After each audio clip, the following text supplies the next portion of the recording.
Welcome to my skills versus capacities blog. A skill issue is a limitation caused by poor motor control, whereas a capacity issue is a limitation caused by a structural defect such as mobility. The first movement I'm going to talk about is a squat that has a skill deficit. The background of this athlete is that he's recently been recruited to the football academy, he has a low training age, and he's inexperienced with fundamental movement patterns. Here is a video of the athlete completing a back squat. However, the athlete does have an excessive anterior translation of the tibia during the descent phase, which is known as the tibial progression angle. This can be seen in this still image. Research by Meyer et al. Explains that initiating the squat with excessive tibial progression angles, which places excessive shearing forces on the anterior knee, making it a more quad dominant movement pattern. In addition, Meyer et al. Also explains that when an athlete adopts a more quad-dominant squat pattern, it significantly decreases the recruitment of the posterior chain musculature. To further analyse the athlete's squat mechanics, I utilised an unloaded rack squat. Here you can see the athlete still initiates the movement with excessive anterior translation of the tibia. Therefore, it could be suggested that this is now a skill-related issue, as the athlete is unable to initiate the movement with the correct motor recruitment patterns. Here is a video of the athlete using the leg press. As you can see, he can complete multiple reps under a high load, which suggests that he has good lower limb strength. Therefore, this further supports the argument that the athlete has a skill issue rather than a strength capacity issue. This still image is at the bottom of the athlete's back squat.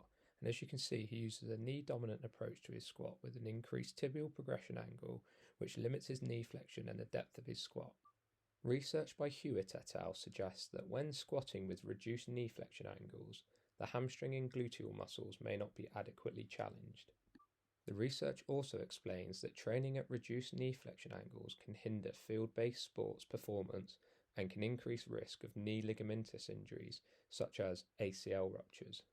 Here is an example of the athlete completing a squat with only the bar. The coaching cues to the athlete were to push his hips back and sit into the squat, and as you can see, he's now able to hit a greater depth without initiating his descent with excessive anterior translation of the tibia. Following high volume repetitions of squat with lighter loads, the athlete is now able to transfer the newly learned motor patterns and move the same load with more optimal mechanics. Here is a still image of the tibia and trunk angles at the bottom of the athlete's squat. Research from Meyer et al. States that the athlete should attempt to match their tibia angle in parallel with an upright trunk whilst keeping their heels on the ground. Following my coaching interventions, here you can see that the athlete is now able to hit a better depth with an increased knee flexion angle, moving with significantly better mechanics. In summary, the athlete now initiates the movement with less tibial progression angle and is able to squat with greater knee flexion, which will adequately load the hamstrings. This will increase the athlete's posterior chain strength and reduce the risk of knee ligamentous injuries.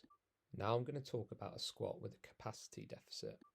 This athlete has had a high volume of ankle injuries and has recently recovered from a grade 2 lateral ankle sprain.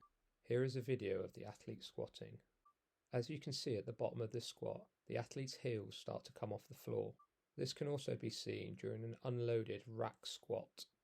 Research from Omar et al. Suggests that individuals who have suffered multiple ankle sprains are more likely to suffer with chronic ankle instability. A clinical feature of chronic ankle instability is a reduced range of movement at the ankle joint. It could be suggested that this athlete has chronic ankle instability and his squat capacity issue could be due to restricted ankle joint mobility. This still image shows a reduced knee flexion angle as the heel is about to raise. There is also a compensatory extension of the lumbar spine, which may be caused by the increase in trunk flexion to try and hit an adequate depth on the squat, compensating for the restricted ankle joint range of motion. Research by Meyers et al. Suggests that soft tissue restrictions of the plantar flexor muscles, as well as arthrogenic restrictions of the ankle joint, may hinder the adequate tibial progression angle, which causes the athlete's heel to lift during the descent of the squat. Here is a video of the athlete completing a knee-to-wall test, where you can see he has a restricted range of motion at the ankle joint. Here the athlete is completing a self-mobilization to the ankle joint, giving an anterior to posterior glide on the talus to help improve range of motion. Research by Gomez et al. Showed that soft tissue and joint mobilizations can increase dorsiflexion range at the ankle joint for individuals with chronic ankle instability. Here is a still image of the athlete at the bottom of the squat pre-treatment with his heels raised. This is the athlete squatting post-treatment. This image shows the athlete hitting similar joint ranges of motion at the bottom of the squat without his heels coming off the ground following my intervention.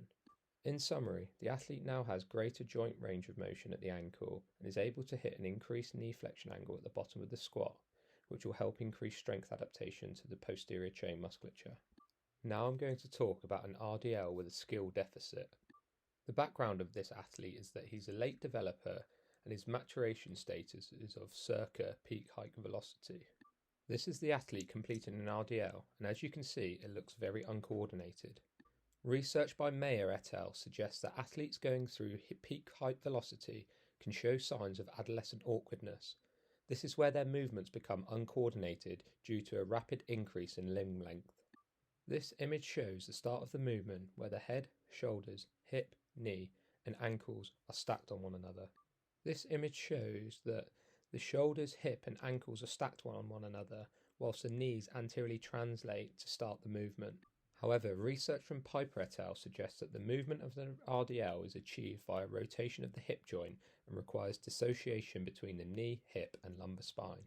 Even completing the movement unloaded with a dowel, the athlete still adopts the same movement pattern by initiating the movement with knee flexion and anterior translation of the tibia. I assessed the athlete's posterior chain strength using the glute ham raise, and as you can see, the athlete is able to hinge at the hips and disassociate the hips and the knee significantly better. This video also shows that the athlete has a high amount of strength in the posterior chain as he's able to complete the exercise throughout a range of motion. Therefore, this athlete's skill deficit is due to poor motor recruitment patterns. Here the athlete is cued to push his hips back towards the wall, which is an external cue, disassociating the hips and the knees. This hip and knee dissociation is also reinforced using this banded RDL. Following the cues, you can now see that the athlete is able to move with significantly better mechanics with an unloaded RDL using a dowel. Piper et al. Suggests that the athlete's trunk should remain neutral with retracted scapulars throughout the movement, and the hip and knee should rise simultaneously during the ascent phase. Here is a video of the athlete using the same load as the first video, but with significantly better mechanics. Here is a still shot of the athlete following my coaching cues. This still image shows a neutral spine, retracted shoulder blades, the bar being close to the knees, and also the hips translating posteriorly. In summary, the athlete improved their motor patterning and is now able to disassociate his hip and knees throughout the movement, increasing the strength adaptation of his posterior chain, which will reduce the risk of hamstring-related injuries. My final athlete has an RDL capacity issue. This athlete has recently been recruited to the academy, and following pre-season testing, it showed that he had poor posterior chain strength. Here is the athlete completing an RDL. Here you can see the athlete maintains good mechanics during the first portion of the eccentric descent with good knee and hip dissociation and posterior translation of the hips. However, at the bottom of the descent, the athlete loses his neutral spine and the thoracic spine flexes and shoulders become protracted. Piper et al. Suggests that the bar should descend inferior of the knee joint line and there should be approximately 15 degrees of knee flexion throughout the movement. Here you can see the athlete is able to complete a dowel RDL whilst maintaining good mechanics throughout the movement. However, when assessing the isometric strength of the posterior chain using a glute ham raise, the athlete started to flex his spine after only 40 seconds. This isometric hold is a key KPI for our academy, and players are expected to hold this for up to 2 minutes. Following the isometric strength test, it is concluded that the capacity deficit for this athlete is poor posterior chain strength. A banded RDL was used initially so the player could control the eccentric descent phase of the movement. After the concentric phase, the band has a high amount of tension, which puts a high demand on the athlete to control the eccentric descent of the lift. Lighter loads were used to build posterior chain strength whilst maintaining good mechanics throughout the movement. Once the athlete built up posterior chain strength, he was then able to lift the same load with significantly better mechanics, with no compensatory trunk flexion. However, at the bottom of the movement, the athlete's knee flexion angles are greater than the optimal 15 degrees that Piper suggests. It could be therefore hypothesized that the increase in knee flexion angle is to put his hamstrings in a more optimal length-tension relationship to produce force, helping him with the concentric ascent of the lift compensating for the reduced posterior chain strength.